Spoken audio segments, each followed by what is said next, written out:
Okay, this is our Saturday morning CyberSecurity Sensei webinar, and I wanted to, how do you like that title screen? I wanted to talk a little bit about the M-Trends report that I heard about. Honestly, I have not read the entire report. I am dealing with the executive summaries, and that's enough for me. That helps me understand the data behind this.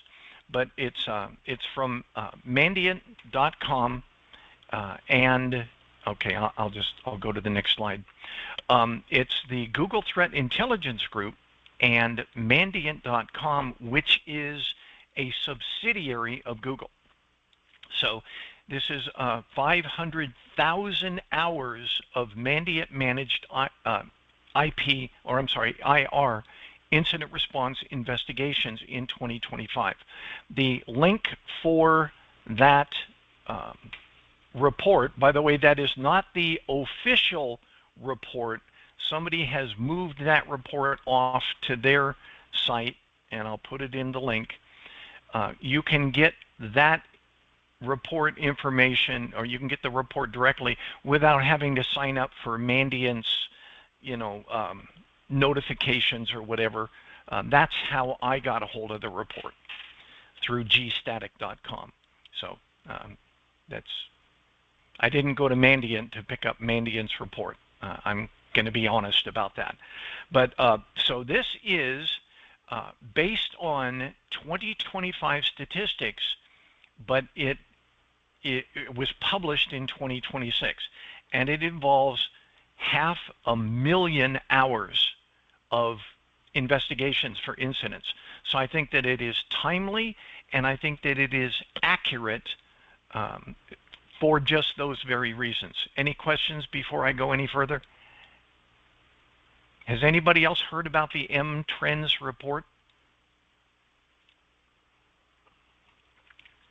Well, good. Then we can take a look at it. We're going to go through certain areas, and we can do some discussion from that. This was there, and these are how I've arranged the slides. The initial infection vectors, most common one was an exploit. Now, I'm doing this for a reason. An exploit typically means there was a vulnerability. Okay? That's how exploits occur. So if you're thinking in the mind of your CISO or your SOC chief or your CIO, what you're thinking about is 1/3 of the initial infection vectors come through an exploit of a vulnerability. Okay, that's what our takeaway here. Also, I think it's interesting that if you look right in the center, insider threat is 6% for initial incident attack vectors. Insider threat is 6%. It doesn't stay 6% when we go and include cloud data. So we'll talk about that, cloud services. Any questions before I go to the next slide? There's about 10 of these, and we have time to talk about all of them. Okay, it does say email phishing. Oh yeah, email phishing is down to 6% in 2022, 3 years ago. Remember, this is 2025 data. 3 years ago, it accounted for 22% of the initial attack vectors. That means, I would say, that the phishing training that they're doing, every federal government agency, it's mandatory to do this, and I'm sure most corporations, educational institutions, whatever, are all invoking mandatory phishing awareness training. And from the looks of it, it's having an effect. That's what this slide tells me. If anybody wants to share at any time, just unmute and start talking. Next one, the most exploited vulnerabilities are, in order, SAP NetWeaver, Oracle EBS, and SharePoint. So the good news is, if you don't have SAP and you don't have Oracle, then you don't have to worry about those two. But SharePoint, anybody with a Microsoft Enterprise M365 account has SharePoint. So your organization, you really do need to make sure that you're addressing that SharePoint flaw, for example. Make sense? Okay, here's a fun one. This is the number of days, it's called dwell time. The number of days an attacker is present in the victim's environment before being detected. And it goes all the way back to 2011, and it shows in 2011, the number of days an attacker was present in the environment, in the network before being attacked was over 1 year. That's scary. Now it's 14 days. Still, that's pretty scary as well. If you're thinking about data breaches, and we've all gotten them. No, I shredded my letter, but you get this data breach letter that says, you know, your data may have been included in a data breach, and we're going to offer you 1 year of credit monitoring and all that sort of thing. The challenge is, even now, with the latest information, the highest tech intrusion detection, intrusion prevention, rogue detection, malware tools up and running, still the average time, I don't think it's average, I think it's, yeah, median time that people are on networks before they are detected is still 14 days. 2 weeks, somebody gets onto your organization's network, the median dwell time is still 2 weeks before they're detected. So very, very interesting stuff to consider, because that means these data breaches appear destined to continue, and you should be prepared for your dental office or your x-ray office. This latest one I had was related to x-rays. Your school records, your bank information, your Fidelity investments, your, you know, whatever, your online trading organization or whatever, the median time that people are online before they're detected is 14 days. Now, let me share about median. For any of you that aren't, you know, I have to look at this. I'm supposedly good at math, but I'm not really. Average means they take all of the numbers, add them up, and divide by 2, and that gives you the average. But median, they count the number of incidents, the number of intrusions, and then they take the very center of that. Half of the intrusions are above 14 days, and half of the intrusions are below 14 days. So think about it that way. There's, you know, there are going to be some outliers where somebody's out there for, you know, 300 days, and there are going to be somewhere the outliers where they're online for 8 hours before they're detected. But the median, half are more than 14 days and half are less than 14 days. Okay. All right. So, and like it says, it's actually gone up in the last 2 years. So interesting, but it's down a whole bunch from a number of years ago. Next one, undetected incidents. And they said they have noticed an increase in undetected incidents that remain undetected for 1 to 6 months.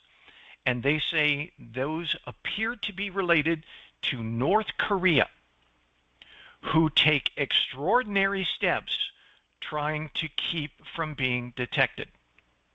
North Korea, they are gaining a reputation for being real sneaky when they get into your organization. Now, if you remember, and some of you can hopefully tell me this, first thing is you have surveillance, and then you have the actual intrusion. After that, one of the first things that people do is they try and do what's called parallel. They look for, if I can get in on this port, can I get in on other ports? Or if I can get in on this port with this account, can I get in on this port with other accounts? So they look for parallel intrusion vectors, and it's called traveling laterally within your organization after the initial intrusion. North Korea, from the sounds of it, they get in and they sort of slow down and say, well, I'll look at this maybe tomorrow. I'll look for, another intrusion, a parallel vector, a parallel port, a parallel account, but I'm going to do it in such a manner, this is my thought, slow enough to where it doesn't trigger your detector's tripwires. Your detectors are supposed to be able to allow a certain amount of activity before it triggers a detector where somebody looks at it. So it sounds like North Korea is getting really good at staying below the radar, even after they have intruded into an organization's network. So I thought that was interesting. And North Korea is leading the pack in doing that. Motivation. Well, most of the time, it's money. Most of the time, the motivation, 30% of attacks, obviously, they say were motivated by financial gain. And 40% involve data theft. So the data theft is not a motivation so much as that is what they did once they connected in. But data theft is a big deal. We're going to get to it. We're going to talk, we'll talk about ransomware in a couple slides. But if we think about data theft, another one is where they make your ability to access your own data impossible. So it may not be that they steal it, but they just stop you from being able to access it anymore. So we'll talk about that as well.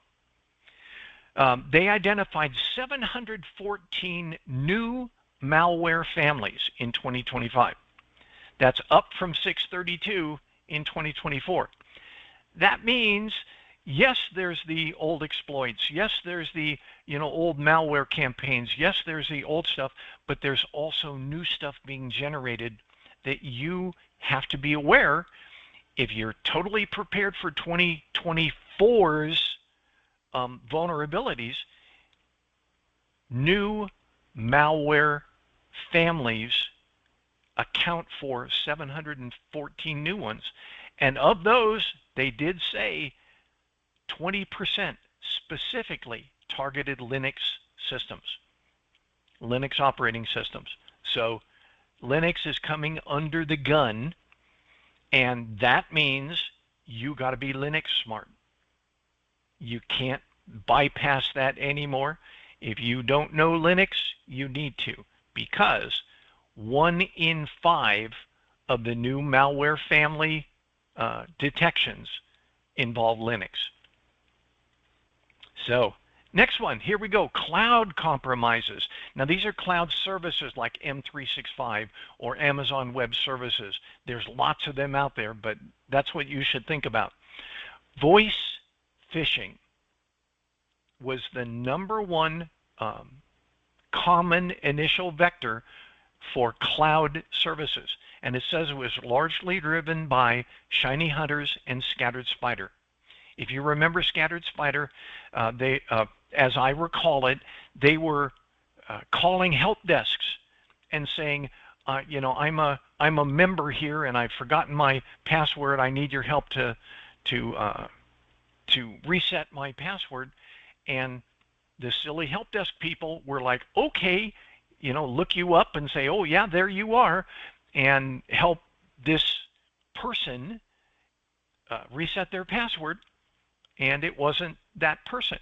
So, like it says, voice phishing was the #1, the most common initial attack vector. Email phishing was 15%, but I also want to note insider threats were nearly double, actually more than double, the standard intrusion detections that were noted previously. Cloud intrusions was more than double insider threats. And I'm sitting here trying to imagine why that would be. My thought is, and anybody correct me if you think differently, my thought is insider threats think, oh, well, because it's a cloud service and it involves exploitations, usually get involved with trust relationships between this cloud service and this cloud service and this cloud service and my infrastructure services. I'm way out here in, let's say, Amazon Web Services. I don't know, but let's say it's Amazon Web Services. Maybe they won't notice me because I'm coming from bankofamerica.com or something like that. Who knows? But that's what I think of. The insiders are thinking, because I'm out on the cloud, maybe I won't get noticed. And they're wrong. They do get noticed. So just my thought. Anybody have any thoughts on that? If not, don't unmute. But that's my thought. Okay, next slide. AI. Was 2025 the year of AI? And according to Mandiant and Google Threat Intelligence Group, the answer is no. There have been an increase in AI-based implementations for threats and breaches, but they said, from our view on the front lines, the vast majority, and this is something, remember, you're trying to think like your CISO, the vast majority of successful intrusions still stem from human and systemic failures, training and technical, people and vulnerabilities that are already in your environment. Okay? Remember that they talked about the top vulnerabilities and that sort of thing. So AI, yes, AI is increasing, but they are still, according to what Google and Mandiant have seen, the majority of the attacks are still based on historic vulnerabilities, people, making mistakes, voice phishing, email phishing, people clicking on that link, etc., more so than AI-enabled attack vectors. So 2025, according to Mandiant and Google, was not the year where AI became the monstrous beast that everybody is saying. Will 2026 be it? We'll see. Next one, ransomware objectives. I thought this was kind of interesting. Back in the day, ransomware was designed to stop you from getting access to your information. I'm going to use NotPetya because I was involved in that one.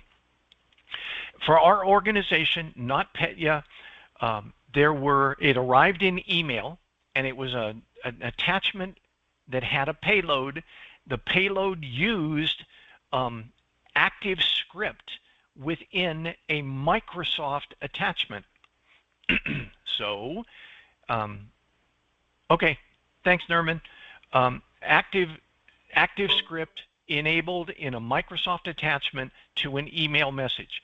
And that's how, for my organization, NotPetya arrived. 6 people out of my organization of 17,000 people, 6 people clicked on the link, ignored all the warnings, said, I don't care, open this. If it was sent to me, it was obviously important, and ignored all the warnings and triggered the payload. The payload then began to encrypt drive contents. And the issue is your office, your division, your directorate, your agency typically all have network drives. So when you're down on your computer and it says to start encrypting drive contents, it may start with C, but it's going to go to your I or J or X or Y or Z drives because it says drive contents. That's what NotPetya did. And so these 6 people were responsible for over 175,000 files being irreparably encrypted. They could not be reconstituted because NotPetya, if you remember, did not have a decrypt code. It was published without a decrypt code. It was meant to be destructive, so it looked like ransomware. It said, if you want to get your data back, call this number or whatever, but they never sent a decrypt. So that was Russia during the attack on Crimea. They suppose it came from Russia, and they were trying to get Crimea and the Ukraine, but it got out and hit my organization, among other groups. So when we talk about ransomware, that's what you think of. The ransomware actors are trying to prohibit you from getting to your data unless you pay them money. They can do it through encryption or they can do it through exfiltration. Usually what they try and do is they try and remove your access to it, so you can't get to it. But it has always been a something you can do to react to that. You go and pull your data from backups. Say, okay, we lost 2 weeks worth of work. Go get our backups and restore that prior to the intrusion. Well, like Mandiant and Google are noticing, ransomware operators, their now primary objective is to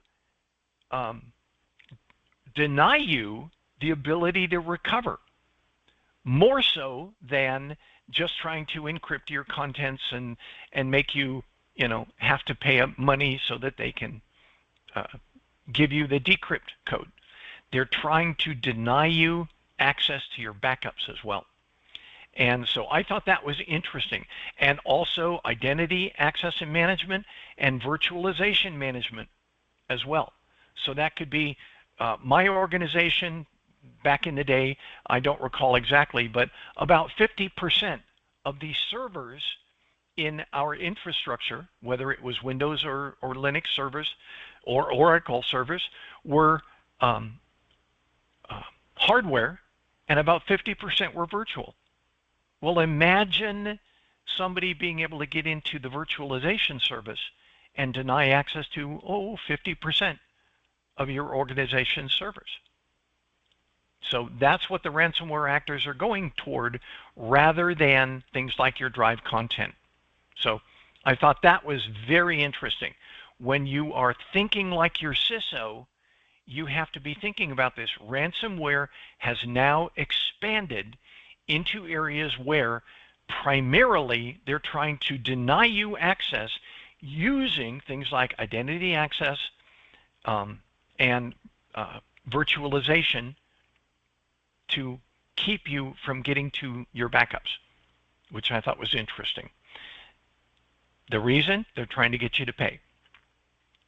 All right, so this is the summary, and I'm going to read it. I hope you all don't mind. It says, organizations, this is what you should be thinking about. If you're going to talk to your CISO or your SOC chief or your CIO, you should be prioritizing security of infrastructure, such as backups, identity services, and the virtualization layer, which attackers are now systematically targeting to deny recovery. Yes, there are the initial attack vectors, but they're also trying to get to your ability to recover and reconstitute.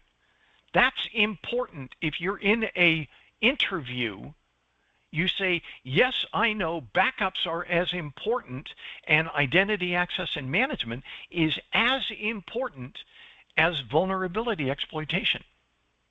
Just that awareness helps position you as being a valuable asset within your team.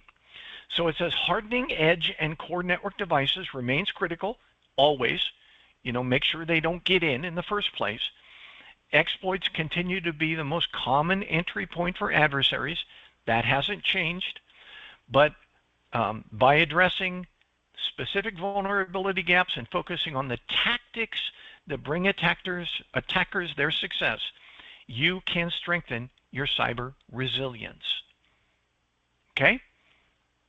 That's all. That's all I had for today. Anybody have any questions, comments?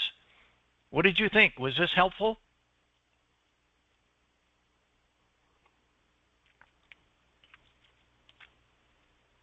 Anybody? Well, okay then. If you have any comments, I'm going to put this out on YouTube. Just so you know, I turn comments off on YouTube because I don't want somebody, going in trying to say, oh yeah, but you didn't think about. Okay, those sorts of things happen. I'm sharing this information. It should be taken at face value. It's coming from somebody who has, 35 years experience in the business, but I'm not the authority. I'm not the authority. I'm just somebody who's pretty smart, has been doing this a long time, and I can point to things and say, this is what your CISO is thinking about. So you should be thinking about it as well. Okay? That's all I had for today. I hope you all enjoyed this.